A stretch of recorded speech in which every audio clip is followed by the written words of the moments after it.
Mantap. Masih dalam genre horor, kali ini Mimin mau menceritakan sebuah film bertema vampir. Menurut Mimin, film berjudul Blood Red Sky dengan judul asli Transatlantic 473 yang rilis pada tahun 2021 ini adalah film yang cukup menyegarkan. Karena film ini tidak hanya mengandalkan kengerian sosok sang vampir, tetapi juga mencekamnya adegan pembajakan di pesawat. Hebatnya lagi, hero dalam film ini adalah seorang anak kecil yang selama ini sering dianggap sebagai beban dalam sebuah film. Mantap. Tapi Mimin mau sampaikan, ada pesan moral dalam film ini, khususnya dalam hal terorisme dan agama, jadi mohon ditanggapi dengan bijak. Langsung saja, kita buka pintu teaternya. Film diawali dengan menampilkan para militer yang sibuk bersiap-siap dan mengatur posisi di pangkalan udara RAF Skotlandia, di mana terdengar seorang operator yang memberikan izin kepada sebuah pesawat komersial bernama Transatlantic 473 untuk mendarat. Lalu dari sebuah helikopter keluar seorang pimpinan militer bernama Kolonel Alan. Di situ dia disambut oleh anak buahnya yang melaporkan bahwa mereka berasumsi sang pilot dan kopilot dari pesawat Transatlantic 473 telah tewas. Kemudian Sersan Brown yang menyambutnya menambahkan juga bahwa ada satu penumpang yang masuk dalam daftar pengawasan teroris. Nice, konspirasi udah dimulai. Sesampainya di ruang kontrol, seorang operator militer memberikan arahan kepada orang di kokpit pesawat untuk mendaratkan pesawat yang dimaksud setelah autopilotnya dimatikan, hingga akhirnya dengan oleng pesawat itu berhasil mendarat dengan selamat. Lantas Alan memerintahkan snipernya untuk memantau pergerakan di pesawat, dan sekilas terlihat seseorang berada di kokpit, lalu bersembunyi. Kemudian dia juga berusaha mengontak orang tersebut, namun tidak ada jawaban. Tiba-tiba satu anak buahnya mengatakan ada gelombang radio pendek dan terdengar orang berkata dari pesawat bahwa pesawat itu akan diledakkan setelah mereka di posisi aman. Alhasil, Alan memperingatkan dan meminta anak buahnya untuk bersiap menghadapi ledakan itu. Tidak lama berselang, tim snipernya melaporkan bahwa ada pergerakan di pintu belakang pesawat. Mengetahui yang keluar adalah seorang anak tidak bersenjata, maka tembakan tidak diizinkan. Setelah memastikan anak itu tidak berbahaya, Alan memerintahkan pasukannya untuk membawa sang anak pergi. Lalu snipernya melaporkan lagi bahwa pria di kokpit kembali terlihat. Untuk itu Alan memperingatkan sang pria agar tidak melakukan gerakan mencurigakan dan menggunakan headsetnya agar mereka bisa berkomunikasi. Lantas pria yang mengaku bukanlah teroris dan dalam keadaan terluka itu memohon agar diizinkan keluar. Tapi ditolak karena dianggap tidak mau mengeluarkan penumpang. Dari situ, Alan memerintahkan seorang translatornya yang bernama Naomi untuk menanyakan anak tadi mengenai kondisi dalam pesawat. Sayangnya anak bernama Elias ini dengan tatapan kosong tidak merespon sama sekali. Kemudian kita dibawa ke waktu sebelum kejadian, di mana terlihat berita yang mengabarkan situasi pasar saham yang mengalami pergolakan dan tidak stabil. Terlihat memang tidak penting, tapi isi berita inilah penyebab utama terjadinya tragedi di pesawat itu. Di ruangan tersebut ada seorang wanita botak mengenakan wig bernama Nadia. Kalau tulisannya sih Nadja, tapi Mimin usahakan menyebutnya sesuai dengan penyebutan mereka. Di tempat lainnya, Elias melakukan check-in untuk keberangkatan pada pukul 21.40 menuju New York. Dan melihat paspornya, petugas check-in menanyainya mengenai keberadaan sang ibu. Tapi dengan santai Elias mengatakan bahwa ibunya akan menyusul. Pada saat itu, seorang pria yang mendapati Elias kesulitan mengangkat kopernya pun membantunya. Dan pria inilah yang terlihat di kokpit pesawat pada awal film tadi. Kembali pada Nadia, di kamar itu dia tengah menghubungi seorang dokter di New York untuk membicarakan mengenai terapi radiasi yang akan dijalaninya di sana. Namun pembicaraan itu terhenti lantaran Elias yang menelpon. Artinya Elias dan Nadia adalah ibu dan anak. Malam harinya Nadia pun berangkat ke bandara dan bertemu dengan Elias. Saat pemeriksaan, petugas sempat mencurigai obat yang dibawa oleh Nadia. Tapi Nadia menjelaskan bahwa dia memiliki resepnya sehingga diizinkan membawa obat tersebut. Dari situ, Nadia pergi ke toilet untuk menggunakan obatnya. Tapi sebelum itu, dia terlebih dahulu meminum suatu cairan berwarna merah. Sementara itu, Elias kembali bertemu dengan pria yang menolongnya tadi. Pada momen itu, Elias berkenalan dengan pria yang ternyata bernama Farid ini. Tidak berselang lama Nadia datang menjemput Elias. Lalu tibalah waktunya para penumpang memasuki pesawat. Dalam pesawat itu ada 3 orang air marshal bernama Michael dan Holger di kejauhan, serta seorang lagi yang belum ditunjukkan. Di kokpit pesawat, seorang pramugari bernama Julia menawarkan minuman kepada pilot dan kopilotnya. Tapi terlihat kopilot bernama Bastian yang kurang memperhatikannya karena tengah sibuk.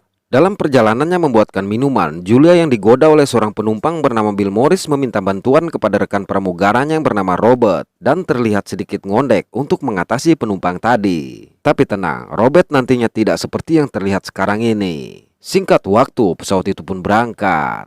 Kemudian terlihat Nadia yang sedikit sempoyongan keluar dari toilet dan ternyata dia baru saja kembali menggunakan obatnya lalu mencatat jadwalnya. Lantas setelah melihat foto keluarganya, dia pun kembali teringat masa di mana dia dan suaminya yang bernama Nicole masih hidup serta Elias yang masih bayi dalam perjalanan. Pada waktu itu, mobil yang mereka kendarai tiba-tiba mogok di daerah yang tidak berpenghuni serta tidak ada sinyal. Sehingga terpaksa Nicole harus pergi mencari bantuan dan meminta mereka untuk menunggu di mobil. Kembali ke pesawat, ketika tengah melakukan trading, Bill Morris yang kehilangan sinyal segera memanggil Julia. Dan Julia mengatakan itu adalah hal yang wajar lantaran mereka sedang berada di atas Samudra Atlantik.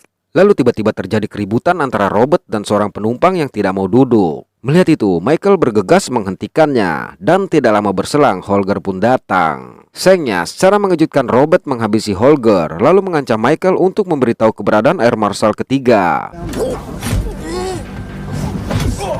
Ternyata Robert dan rekannya yang bernama Carl hanya berpura-pura ribut agar Air Marshal menunjukkan dirinya.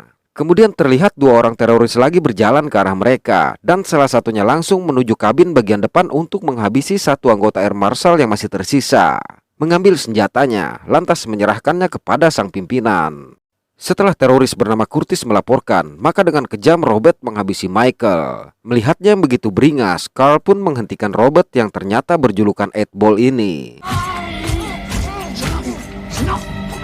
Dari situ, mereka pun menunjukkan jati dirinya kepada para penumpang. Dan pimpinan teroris yang bernama Burke memerintahkan anak buahnya untuk memindahkan semua penumpang ke kabin bagian belakang. Sementara dia menuju ke kokpit dan dibukakan oleh Bastian yang telah melumpuhkan sang pilot. Wanjay, kopilotnya juga teroris ternyata. Lanjut, setelah menjatuhkan sang pilot ke kargo bagian depan, Burke mengumumkan bahwa mereka hanya menginginkan uang dan meminta semua penumpang untuk tetap berada di tempat duduknya. Namun Nadia terlihat gemetar seraya menatap ke arah 8-Ball, entah menahan emosi atau ketakutan.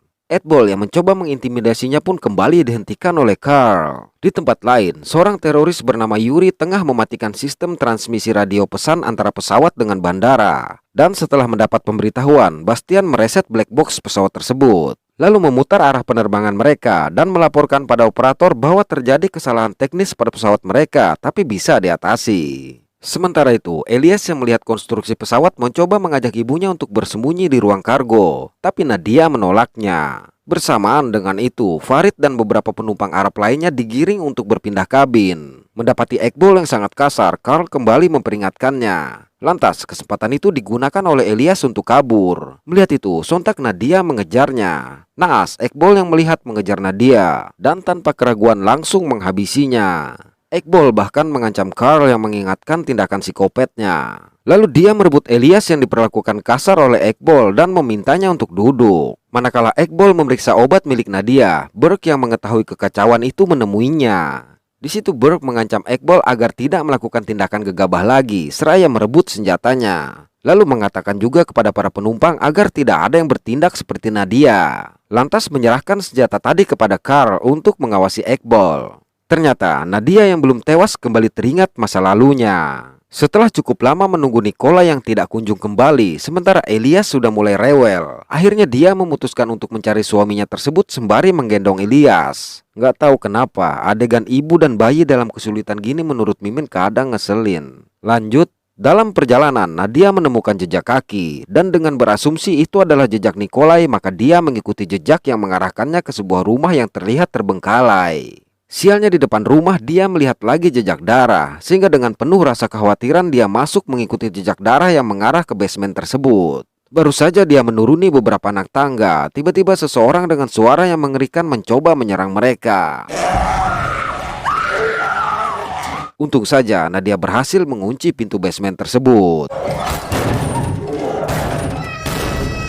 Sayangnya di dalam dia menemukan Nicola yang sudah terbujur kaku. Dan belum sempat untuk berpikir, orang tadi kembali berusaha masuk melalui ventilasi. Anehnya, ketika matahari terbit terdengar suara terbakar dari tubuh orang yang buru-buru kabur tersebut.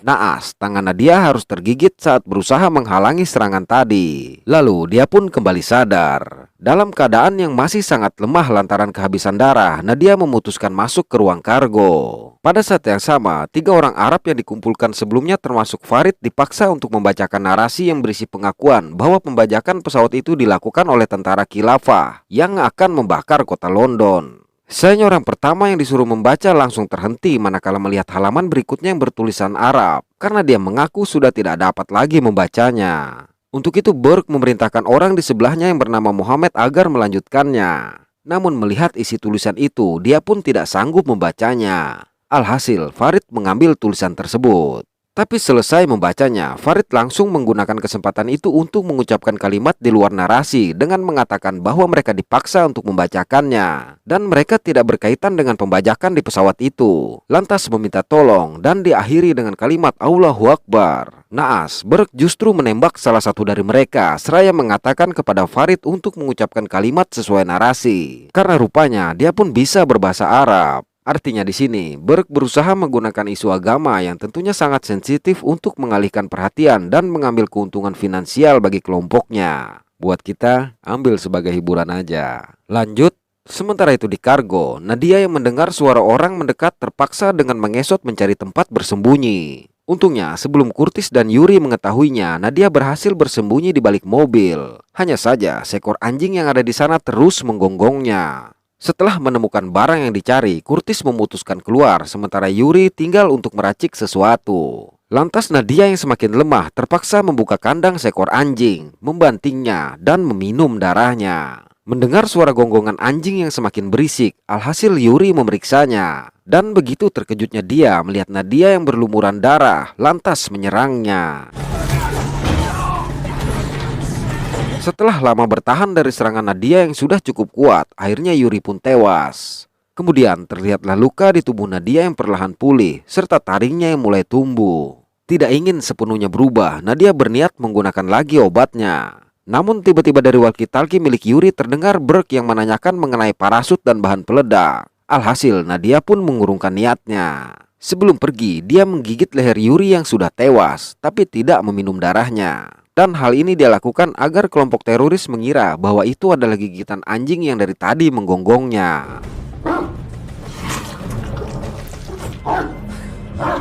Dari situ Nadia berniat kembali ke kabin. Namun melihat Curtis yang tengah memasang bahan peledak di lorong yang akan dilaluinya, terpaksa dia bersembunyi terlebih dahulu. Sementara itu di kabin, Iqbal mengumumkan kepada para penumpang bahwa mereka akan pergi dan pesawat tersebut sudah dipasangi bom serta gas beracun yang akan dilepaskan bila ada penumpang yang berusaha mengikuti mereka, seraya memasang masker gasnya. Memang pemasangan bom adalah benar, tapi gas beracun adalah bohong, karena rupanya itu hanyalah hairspray dan masker gas hanya untuk menambah kepanikan saja. Lalu mereka pergi ke ruang kargo. Sesampainya di ruang kargo, mereka mendapati seekor anjing yang tewas bergelimang darah. Dan tidak jauh dari situ terlihat Yuri yang ternyata juga sudah terbujur kaku. Lantas melihat seekor anjing yang muncul di belakangnya, sontak Carl menembak anjing tersebut. Setelah mendengar suara tembakan di bagian kargo, Nadia segera ke kabin untuk mencari Elias. Dan begitu senangnya Elias melihat ibunya yang masih hidup. Tapi Farid sempat keheranan karena mengetahui Nadia yang sudah beberapa kali ditembak sebelumnya. Dari situ Nadia mengajak Elias untuk pergi ke kokpit. Dan alangkah terperanjatnya dia mendapati pesawat mereka hanya dikendalikan oleh autopilot. Untuk itu dia bergegas menanyakan kepada para penumpang mengenai keberadaan sang pilot. Lalu Julia menjawab bahwa pilot mereka sudah tewas, yang tentunya menambah kepanikan para penumpang menyadari nasib mereka berikutnya. Mendengar itu, Nadia kembali menanyakan siapa di antara mereka yang bisa mengendalikan pesawat. Lantas dengan ragu, Muhammad mengacungkan tangan. Tapi penumpang lain mengingatkan bahwa mereka akan dihabisi jika mencoba melakukan tindakan. Tidak ingin membuang waktu, sontak Nadia menarik Muhammad ke kokpit. Dan Farid menjelaskan kepada para penumpang bahwa pesawat tersebut akan meledak di London berdasarkan statement yang dia dan rekannya dipaksa membacakan sebelumnya. Di samping itu, seandainya tidak berhasil meledakkan London, pesawat itu pun pasti akan dihancurkan oleh pihak militer Inggris jika memasuki kawasan udaranya tanpa izin. Namun penumpang tadi kembali mengatakan bahwa para pembajak itu bukanlah teroris. Mendengar itu, dengan tersinggung Farid menjawab apakah teroris harus berjanggut atau sembahyang ke arah Ka'bah di Mekah. Widih, konspirasi lagi nih. Lanjut, Kemudian Bill Morris menyampaikan pendapatnya bahwa para teroris ini ingin mempengaruhi pasar saham yang kebetulan sedang panas. Mengingat kejadian 9/11, maka harga saham akan turun sehingga bisa mendapatkan keuntungan bila menjual kosong. Serta diikuti juga dengan opini lain dari para penumpang. Tidak berselang lama, pesawat yang masih dikendalikan autopilot itu pun berubah arah. Dan hal ini menandakan waktunya para teroris untuk terjun. Sehingga Nadia melarang Muhammad yang berniat mematikan tombol autopilotnya. Sayangnya, botol obat Nadia menggelinding ke kaki Edbol. Untuk itu, dengan rasa curiga, dia pun mengecek keberadaan tubuh Nadia sebelumnya. Menyadari Nadia masih hidup, kelompok teroris ini pun kembali ke kabin. Dan dengan pengejutnya Bill Morris memberitahu posisi Nadia. Sesampainya di sana, Bastian dan Burke memaksa Nadia untuk membukakan pintu. Namun Nadia menolak dan meminta Muhammad segera memutar arah pesawat mereka. Tidak mendapatkan respon dari Nadia, akhirnya Bastian membukanya dari kontrol luar. Alhasil, Nadia harus menahannya dari dalam. Dan dengan mengerikannya, Nadia kembali memerintahkan Muhammad untuk segera memutar arah pesawat. Mengetahui pesawat yang berputar arah, Burke mencoba mengancam Nadia dengan menghabisi satu penumpang. Tapi Nadia tetap tidak mau membukakan pintu, sehingga Burke memerintahkan Edbol untuk membawa penumpang lainnya. Ketika Edbol memilih seorang anak, Carl yang melihatnya mencoba untuk menghentikannya. Namun sesaat kemudian terdengar Burke yang memanggil Edbol untuk segera membawa penumpang tersebut. Sehingga Carl tidak dapat berbuat apa-apa. Dan hal ini kembali memperuncing perseteruan keduanya. Melihat yang dibawa oleh Edbol adalah anak kecil, sebenarnya Burke sangat tidak menyukainya. Tapi lantaran tidak ada waktu lagi, terpaksa dia tetap menunjukkannya kepada Nadia. Alhasil, emosinya yang memuncak membuat Nadia semakin berubah dan langsung keluar menyerang Burke.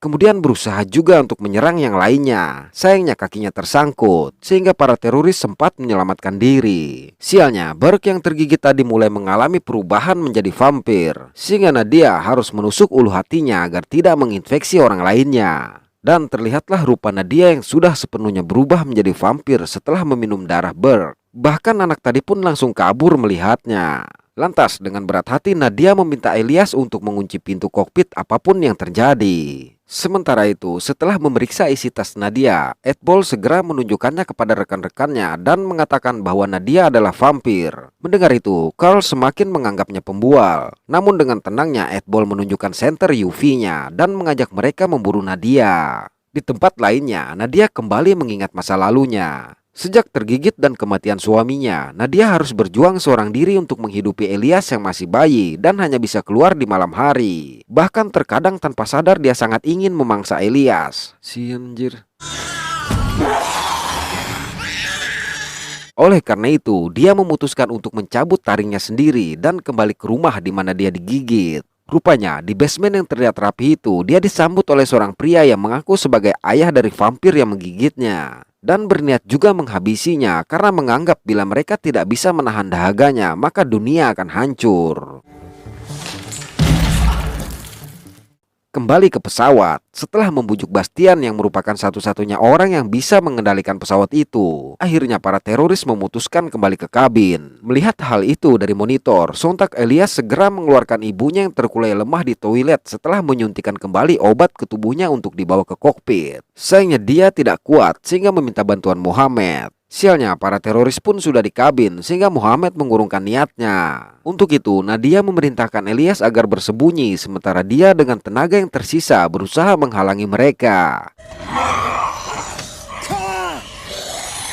Naas, dengan senter UV-nya, Edbol berhasil merobohkan Nadia. Kemudian yang lainnya bergegas menuju ke kokpit. Untung saja Muhammad yang berada di dalam tetap berusaha menahan pintu tersebut. Lantas alih-alih langsung menghabisi Nadia, Edbol justru mengambil darah Nadia terlebih dahulu. Dan saat eksekusi akan dilakukan, dengan beraninya Elias menghentikan Edbol. Namun dengan usia tersebut, Elias belum cukup kuat untuk menghadapi Edbol. Alhasil, peluru tembakannya memecahkan kaca pesawat, sehingga tekanan udara pun turun. Sembari menyelamatkan Elias, Nadia pun berhasil menembak Edbol walaupun tidak tewas. Dari situ, Nadia menyerahkan Elias kepada Farid, kemudian pergi. Di waktu yang sama, Muhammad yang tidak berhasil meraih masker oksigen akhirnya tewas, sehingga Bastian dan rekan lainnya bisa masuk untuk menurunkan ketinggian pesawat agar tekanan udaranya bisa kembali normal. Sayangnya, penurunan yang tiba-tiba itu menyebabkan salah satu meja dorong membentur Bill Morris hingga terpental. Kembali pada Nadia, setelah beberapa waktu mencari, akhirnya Nadia berhasil menemukan 8 Ball bersembunyi di sebuah mobil. Sayangnya kaca mobil tersebut anti peluru, sehingga dia mencoba menembus kaca itu menggunakan sebuah besi. Tapi dengan kondisi yang lemah, alhasil dengan mudah 8 Ball merebut besinya. Dan bersamaan dengan itu, dia menginjeksikan darah Nadia tadi ke tubuhnya sendiri.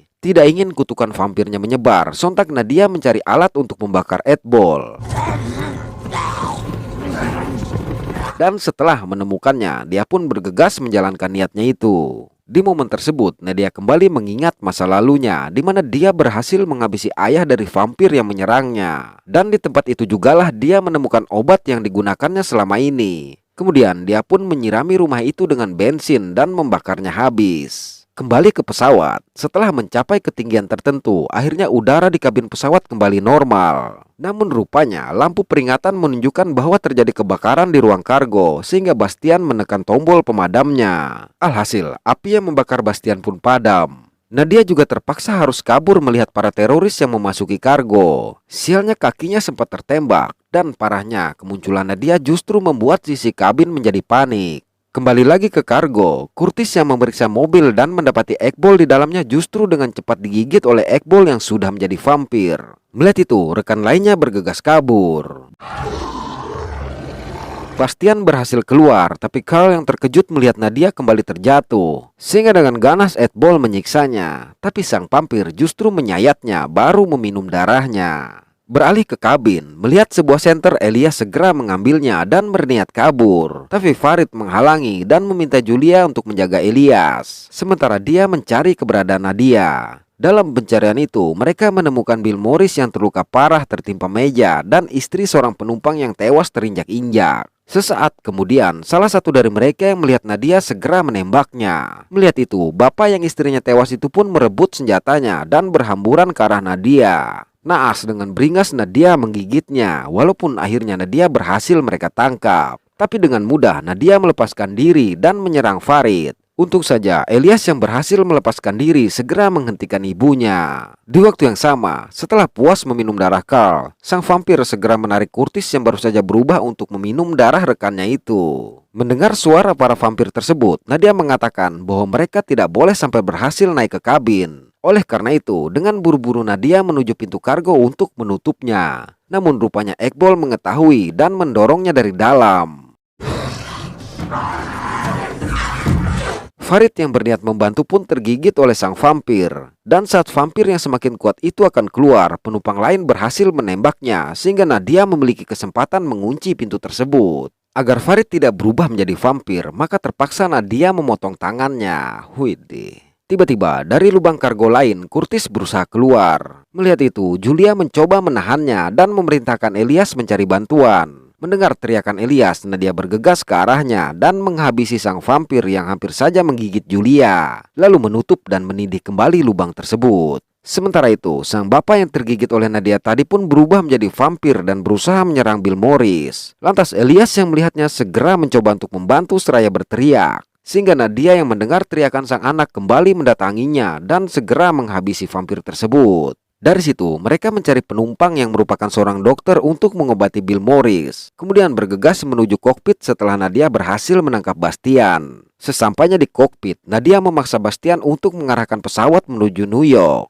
Tapi Bastian tidak dapat melakukannya karena bahan bakar yang tidak cukup dan berusaha mencari bandara terdekat. Singkat waktu, akhirnya terdengar suara dari menara di sebuah bandara yang meminta mereka untuk mengidentifikasi diri karena telah terbang meninggalkan jalur. Namun tiba-tiba rekaman suara Faridlah yang menjawab, sehingga Bastian buru-buru mematikannya dan mengatakan kepada sang operator bahwa pesawat mereka telah dibajak, namun mereka berhasil mengurung para pembajak di kargo. Di bagian kabin, Dr. Anna yang merawat Bill Morris mengatakan bahwa ginjalnya pecah sehingga hanya bisa mencarikan obat penahan rasa sakit. Alhasil, dengan rasa putus asa itu, Bill Morris mengesot menuju pintu kargo dan membukanya. Kemudian, dia memohon agar 8 Ball menggigitnya. Namun, alih-alih menggigitnya, 8 Ball justru menghajarnya. Lalu dengan ganas menyerang Dr. Anna dan lainnya yang mencari Bill Morris. I don't want to die.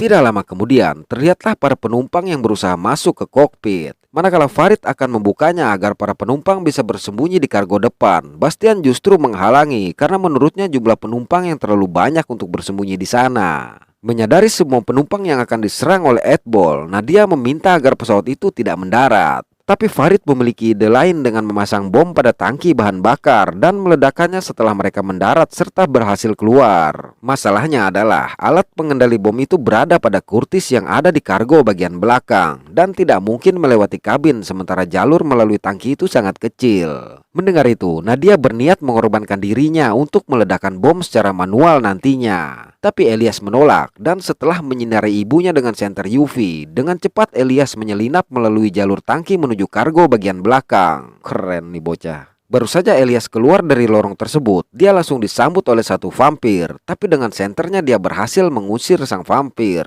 Begitupun beberapa vampir lainnya. Di waktu yang sama, Nadia berniat mengejar Elias melalui kabin, tapi Bastian melarangnya dengan menunjukkan apa yang dilakukan Elias melalui monitor. Melihat Elias berhasil menemukan HP yang merupakan alat pengendali bom tersebut, sontak Bastian memberitahunya melalui mikrofon dan Nadia memintanya segera kembali. Naasnya, akibat beberapa vampir yang mencoba menyerang, senter Elias harus terjatuh sehingga dia terpaksa berlindung di bawah mobil. Menyadari sang anak terjebak, sementara tenaganya tidak mungkin untuk melawan semua vampir yang mengincar anaknya. Akhirnya Nadia bertanya pada Bastian seberapa sulit untuk mendaratkan pesawat itu. Dan setelah mendengar jawaban Bastian bahwa dia sudah mengatur titik koordinat sehingga pesawat itu akan ke arah tujuan secara otomatis. Terlebih lagi pihak kendali darat akan membantu mengarahkan saat pendaratan sehingga siapapun pasti bisa mendaratkan pesawat yang dimaksud. Maka dia memohon agar Farid berjanji untuk merawat anaknya. Lalu secara mengejutkan menyerang Bastian.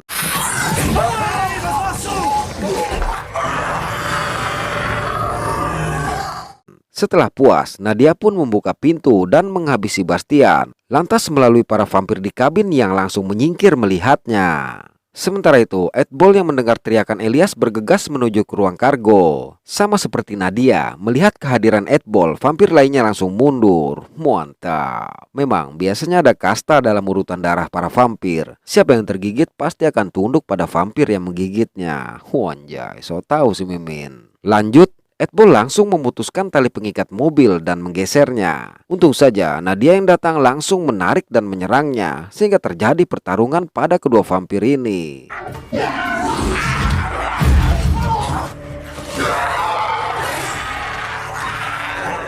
Sialnya, Edball yang mendapatkan darah vampirnya langsung dari darah Nadia. Ditambah lagi dia sudah lebih banyak mengisap darah penumpang itu ternyata lebih kuat dan berhasil mengalahkan Nadia. Mendapati ibunya yang sekarat, Elias memancing Edball ke pintu pesawat. Bersamaan dengan Edball yang mendekatinya, Elias langsung meledakkan pintu tersebut. Tapi rupanya Edball masih bangkit, sehingga dengan tenaga yang tersisa Nadia menerjangnya keluar. Dari kokpit, Farid melihat Edball yang tersangkut di jaring dan berusaha masuk. Untuk itu, dia mencoba memberitahu Elias namun tidak terdengar. Alhasil, sang vampir berhasil meraih kaki Elias. Melihat hal tersebut, Farid segera mematikan autopilot dan membelokkan pesawat, sehingga sang vampir terpapar cahaya matahari langsung. Mantap.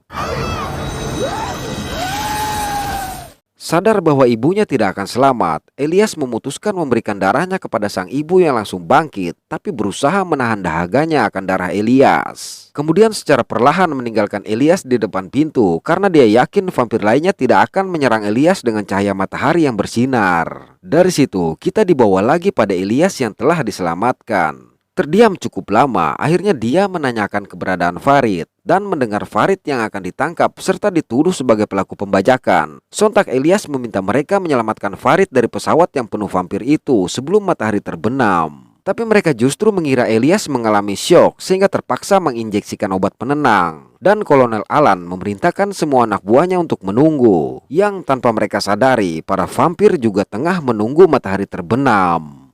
Petang harinya, setelah bernegosiasi cukup lama dengan Farid, Kolonel Alan mengatakan bahwa konvensi mahasiswa Arab yang akan dihadiri oleh Farid tidak pernah ada. Mendengarnya, Farid mengatakan bahwa para teroris sudah merencanakan hal itu untuk memanfaatkan dia dan beberapa orang Arab lainnya di pesawat, serta ada vampir di pesawat tersebut. Tapi tetap saja Alan tidak percaya, bahkan semakin tidak percaya. Merasa tidak ada peluang, sementara hari sudah mulai gelap, akhirnya Farid memutuskan untuk meledakkan pesawat tersebut melalui kargo bagian depan. Tapi kakinya sempat tertembak oleh sniper. Untuk itu, Alan memerintahkan anak buahnya agar bergerak. Setelah para tentara berhasil mencapai pesawat, sesaat sebelum Farid menekan tombol peledak, para tentara berhasil menangkap dan membawanya pergi dari tempat itu. Sementara itu, tentara lainnya menerobos memasuki kabin pesawat, dan alangkah terperanjatnya mereka mendapati darah yang berceceran dan penumpang yang sudah tewas. Beralih pada Elias, manakala akan dibawa ke rumah sakit, Elias tersadar dan meminta boneka teddy bear-nya. Di dalam mobil, dia berhasil mendorong tangan perawat yang akan kembali menyuntikannya dengan obat penenang. Kemudian kesempatan itu dia gunakan untuk meloncat keluar dan berlari kembali ke arah pesawat, walaupun beberapa tentara mencoba menangkapnya. Kembali ke pesawat, secara mengejutkan para vampir yang ada di dalam pun menyerang semua tentara yang masuk. Dan Kolonel Alan hanya bisa kebingungan menyadari apa yang dikatakan Elias dan Farid adalah benar. Sementara itu, Farid yang melihat Elias berlari ke arah pesawat berusaha memanggilnya, tapi sayang Elias tidak mendengarnya. Ketika mendekati pesawat, Elias melihat beberapa vampir termasuk Nadia yang keluar dari pesawat sembari mengisap darah satu tentara. Sialnya, sang ibu yang sudah tidak mengenalinya lagi itu pun berusaha berlari ke arahnya. Alhasil, bocah cerdas ini mengambil pengontrol bom yang dia sembunyikan dalam bonekanya dan meledakkan pesawat tersebut. Melihat itu, mobil yang membawa Farid pun berhenti dan membiarkan Farid mencari Elias. Setelah beberapa waktu mencari, Farid akhirnya menemukan Elias yang ternyata masih hidup dan langsung memeluknya. Melihat itu, Kolonel Alan memerintahkan anak buahnya untuk melepaskan Farid. Kemudian film pun berakhir dengan semua vampir yang musnah kecuali luka di tangan Farid yang sudah dipotong. Kita lihat kalau film ini berlanjut. Mantap.